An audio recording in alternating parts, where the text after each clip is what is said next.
Welcome back. We are discussing Pakistan's national security and also security in the region. Lieutenant General Lodhi, talking about the security situation in the region, recently the United States has cut down security assistance to Pakistan. And many people are speculating about the security assistance funds, that Pakistan was heavily relying on these funds, and if these funds are cut down, that might adversely affect Pakistan or its fight against extremism and terrorism.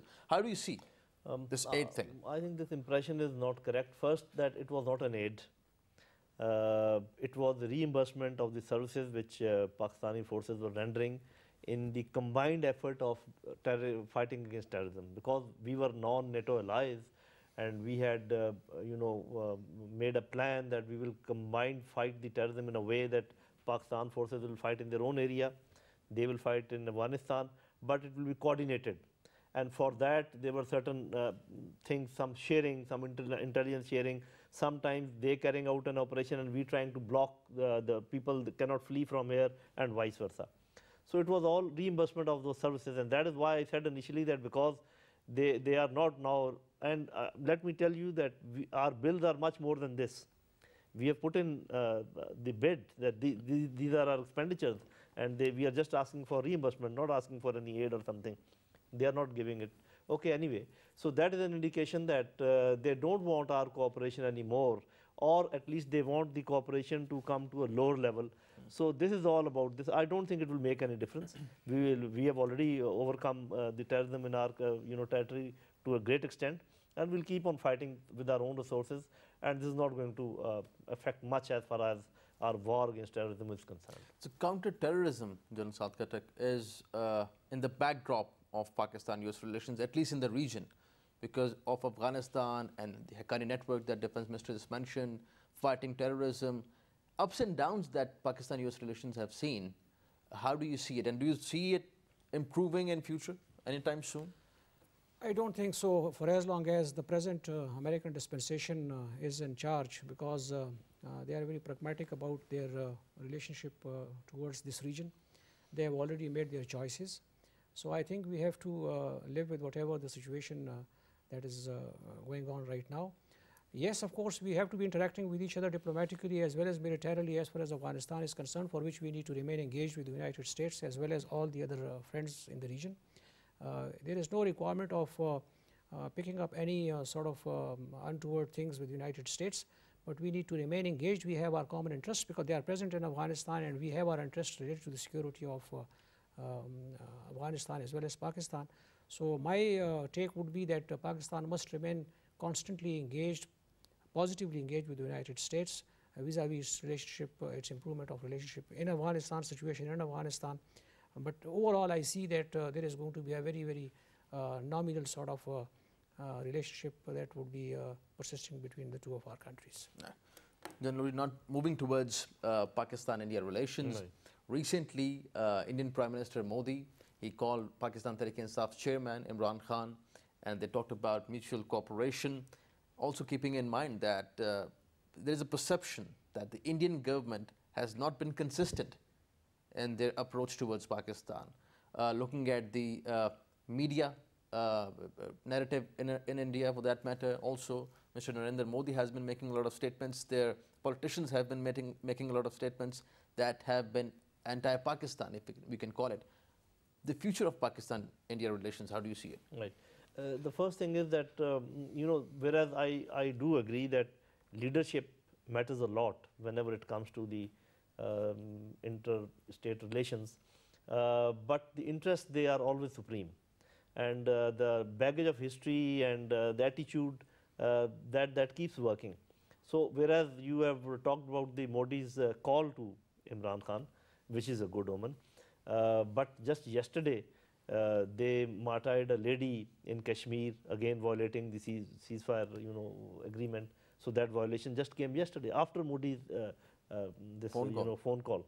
And while we were busy in our elections, there was an operation going on in Indian-held Kashmir.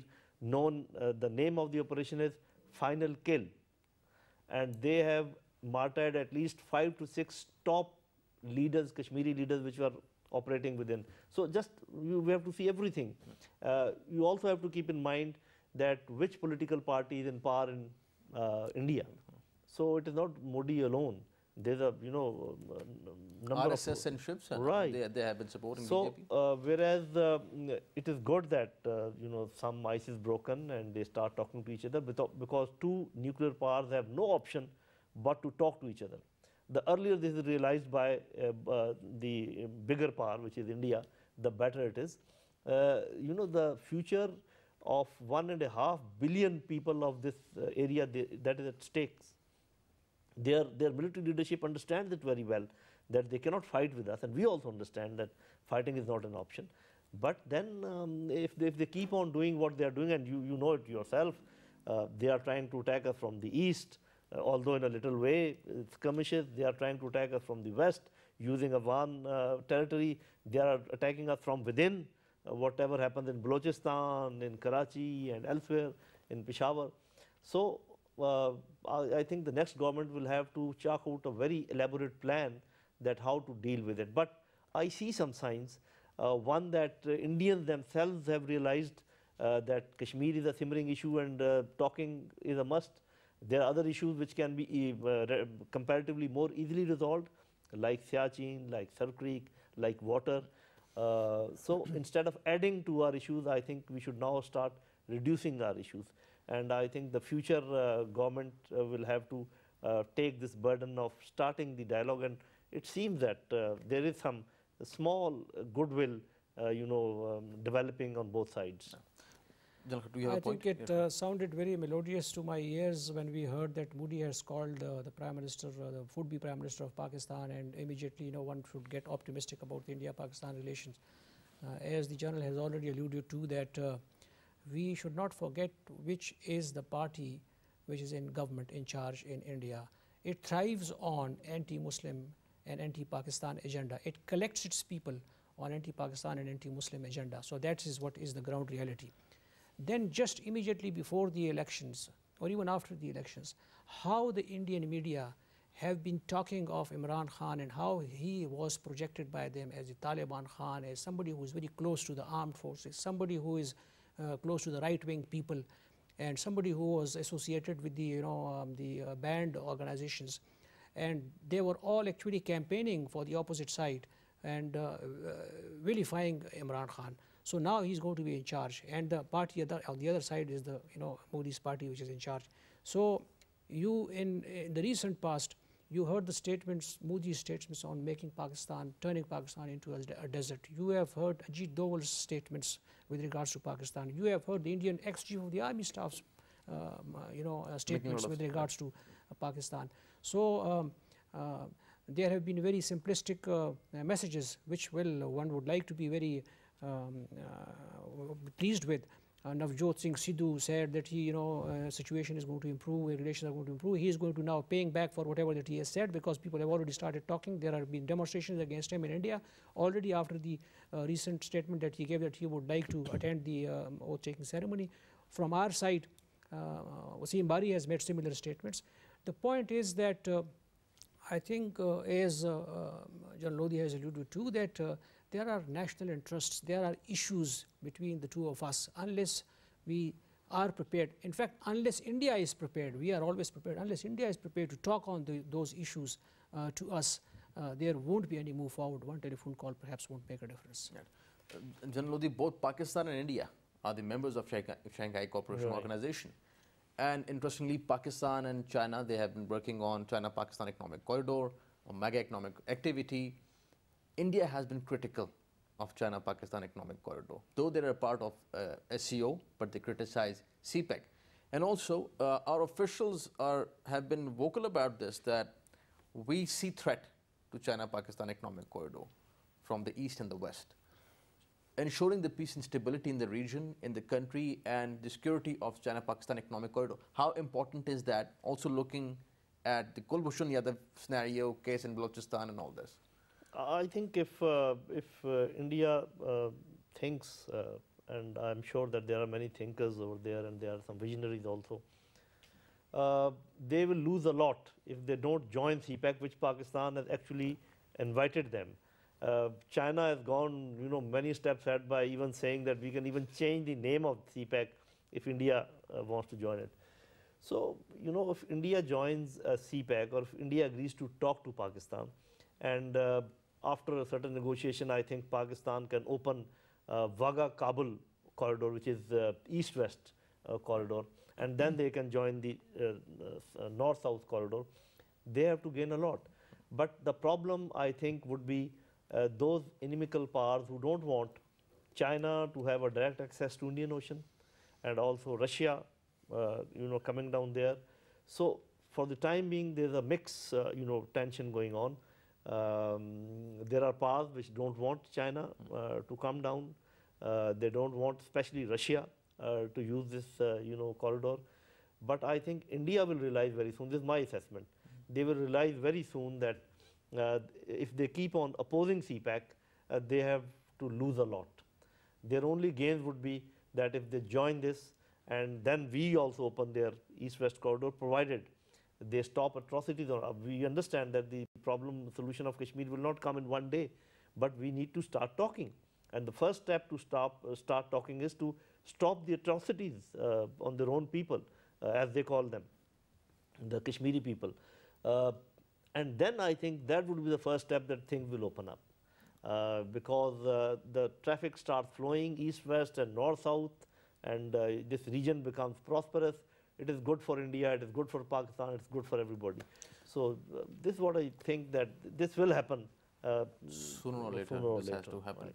General Khattak, what you mentioned earlier, that the domestic politics of India is very much Pakistan-centric. BJP, Shiv Sena, RSS, they contest their elections on anti-Pakistan sentiment. Having said that, once Indian Prime Minister Narendra Modi said that India would diplomatically isolate Pakistan, we didn't see that happening. That hasn't happened. Rather, we see it otherwise. Pakistan, China, Russia, Iran, Afghanistan, they have been collaborating and moving forward. And the region is trying to move upward, economically trying to bring people, to strengthen people. We see India getting isolated. What Defense Minister said about India, that India sooner or later has to realize that this would perhaps isolate India. Do you see it that way, that the region has a different idea and a different goal? India has a different goal at the moment. I think the most unfortunate part of the scenario at the moment is that India has the sole superpower on its side, and their interests in the region coincides. So that is one thing which keeps the Indian or the India, sort of relevant in the entire game. Otherwise, let's say if the United States lays off from the Indian side, you can tell me which countries would like to, do business with India. So the point is that logically and realistically speaking, Pakistan has more engagement with the regional countries, all regional countries. If today SAARC is not really, delivering or not really working, it's because of the Indian hegemonic and domineering attitude that it is not working. It boycotted the summit that was to take place in Pakistan, and because of that, Afghanistan and few Bangladesh and right. one or more countries, Sri Lanka, they refused to come to that. So basically, India is playing a negative, working on a negative trajectory in the region. But then it has a superpower on its back, because the interest of the two in this region particularly coincides when it comes to the presence of, the SCO countries, especially Russia and China.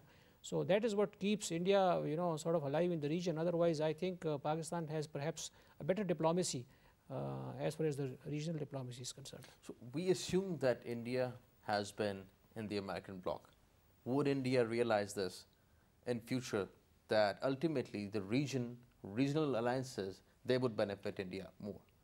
It is very simple. We keep on saying, all these students of politics, that these alliances and pacts are never enduring. The only thing that endures are the interests. So the moment India feels that their interest is, and once we talk of interest, it is basically the economic interest, and then come the other political and diplomatic interests. So I think they will realize that they have to gel and they have to join more with the region rather than a far off power, and that will compel them to make a shift towards SEO, towards, although you know that they are having a lot of trade with China and Russia and Iran, their only problem is that they can't, they do not have access to Afghanistan, and because of that to Central Asian countries. And that access can be provided only by us. So they would realize that if they really want to open up, if they want to become international power in that real sense, they can't do that without having access to Central Asian countries, to Afghanistan, to shorter route to Russia. And I'm quite hopeful and optimistic the moment some realization comes and this government changes, or maybe within this government this realization comes that now today is a period of collaboration and not antagonism. It is quite some time that people have, they have become inclusive rather than exclusive. So I see some silver lining in future.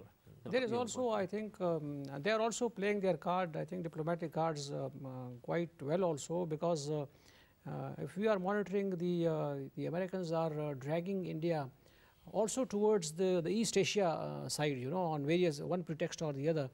But then, they see their interests colliding with the American interests in those regions or those regional countries. So it doesn't really participate in a very active manner. But here, because of the US interests and the Indian interests are converging vis-a-vis Pakistan and China, so therefore the two are sort of collaborating very closely. But where their interests are not really converging, the Indians, they drag their feet and they don't really cooperate in a manner in which the US is expecting from them. Then Lodhi, Pakistan has been very optimistic about its relations with its neighbors, and Pakistan has been trying to improve its relations with its neighbors. In the past, we have seen that there were some positive projects going on, positive things going on between Pakistan and India, but there were spoilers as well. I'm talking about Pathankot attack, I'm talking about Uri attack, and India, without even, the experts are of the view that Indian government, without even going into the investigation, they just came up with the accusation that these terrorists were in Pakistan, and they came up with the terrorism mantra. These kind of spoilers in the future, how can Pakistan and India work on actually keeping a check on the spoilers? I think the main spoiler is the situation, and that situation is Kashmir. And Kashmir, we all understand, is not a territorial issue only. It is basically a human issue also. And mainly nowadays, it is the human issue, human rights issue. And it is an issue which is well accepted by UNO, and it has a legitimacy. So in my own humble assessment, it will take a very long time for this big issue to get resolved. And unless this gets resolved, these spoilers which you are talking about, they will keep erupting, because these spoilers are babies of the big issue in the region. Biggest issue in the region. So I'm very sure that Indians have realized it, because they themselves are now saying that Kashmir is getting out of their hand, and they are themselves saying, even the Kashmiri leadership, which for the local Kashmiri leadership I'm talking about across the, on the Indian side, who were very optimistic about, about Indian constitution and all that. Now they are very openly saying that there's no way that we can now live with Indians. And they've also seen the attitude of the extremist Hindus with the Muslims within India. So all these factors are now, I think, taking the situation in the direction where this issue will have to come up. The negotiations will have to come up. Kashmiris, Indians, Pakistanis, they will have to, reach some solution. And then beyond that, then you can expect something getting normal. But for the time being, we can only have some working relationship, which I profess that we should do in spite of this thing. But the caveat is the atrocities must stop. Then the talks can commence. Otherwise, it is very difficult. I think with regards to Kashmir, what I would like to give as my input is that right now, the Indians are really on the defensive as far as internationally their position is concerned, because of the recent atrocities being picked up by the United Nations Human Rights Commission, and there an inquiry has been ordered, and therefore this needs to be diplomatically pursued, and the new government in Islamabad need to follow that through well. And I would suggest to them also that for any movement on Kashmir, diplomatically, it is mandatory that the Kashmiri leadership on both sides of the divide has to be taken on board by the government of Pakistan.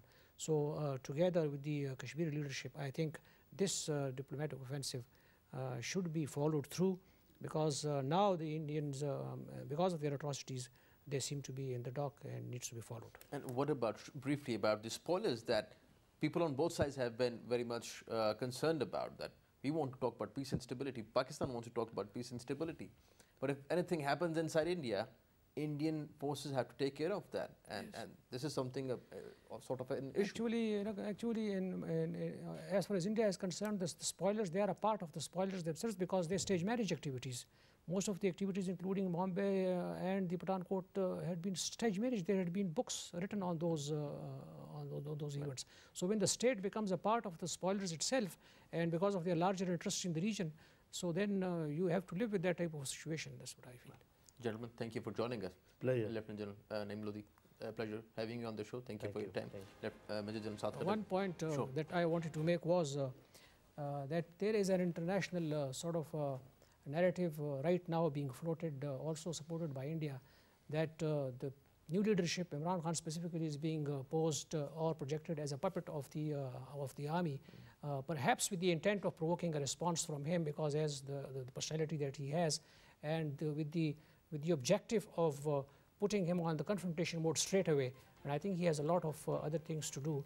So this narrative is being built, and this narrative is also being domestically very well projected and supported. So I think the new government has to guard against these type of narratives which are in float in the media, international as well as domestic. But I think people of Pakistan, they know the best who they have elected, and I think ultimately the people of Pakistan would decide what and who is who and what is what. Thank you for joining us. We must trust their decision. We have the people. Thank you, Major General Saad Khattak. Thank you for joining us. Thank you for your time. Thank you. That's all from today's exclusive and special show with the Defence Minister, Lieutenant General Naeem Lodhi and Major General Saad Khattak. Thank you for watching today's program. See you next time. Khuda Hafiz.